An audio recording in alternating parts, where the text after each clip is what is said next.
Brussels attempts to make up for the loss of the UK's major financial contribution to the bloc with new measures included in the Recovery Fund will cost the EU a new wave of Euroscepticism, a Swedish MEP has warned.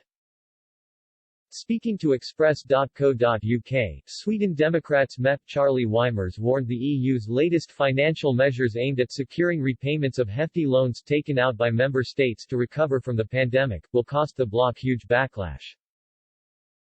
Asked to address Swedish people's concerns over the huge budget hole left by Brexit, Mr. Weimers lambasted Brussels' reluctance to lower the costs for European taxpayers. Instead, he claimed, with the introduction of the Recovery Fund and the financial mechanism in place to ensure member states will repay their debts one way or the other, the EU will bring on itself a new wave of Euroscepticism of the likes of that which sparked a debate among Britons on the UK's membership to the bloc. He said, "It seems the European Union is not able to nor willing to cut the code according to the co-op. And that will create a backlash in the future because within the coronavirus fund there are these proposals of EU taxes. When the loans are to be paid back there will be a discussion. Originally it is supposed to be paid out of national budgets of all EU member states but I think we can rest assured that won't happen. There are too many mismanaged economies in the EU for that to happen, so instead, the EU taxes will then be activated and that will create a debate on our relationship with the EU that should have been gone on before the Corona package was adopted.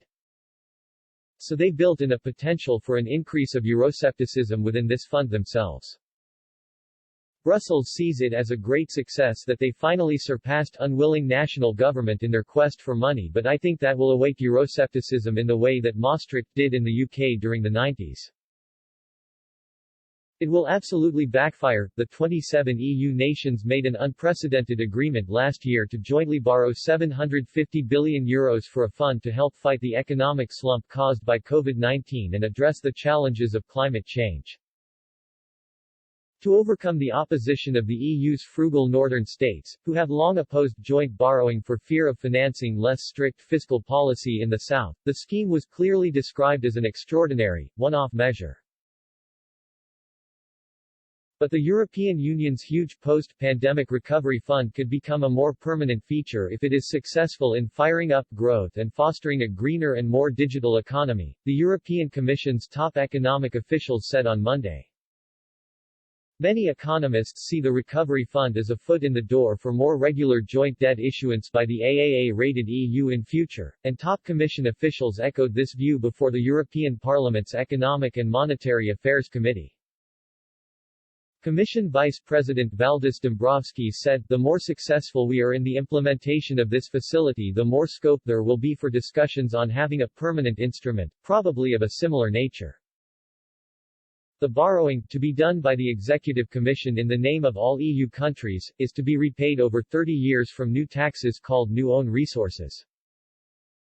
These have yet to be agreed but could include levies on the digital economy, on CO2 emissions or on imports of goods made using dirty technologies.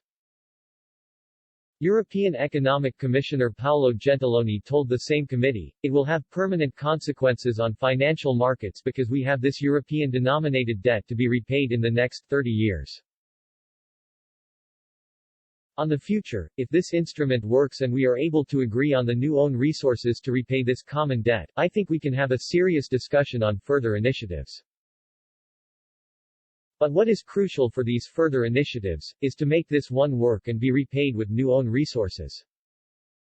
For the Commission to start borrowing the money on markets, all EU national parliaments must ratify a decision to increase national guarantees to repay it, in case the new taxes fail to materialize.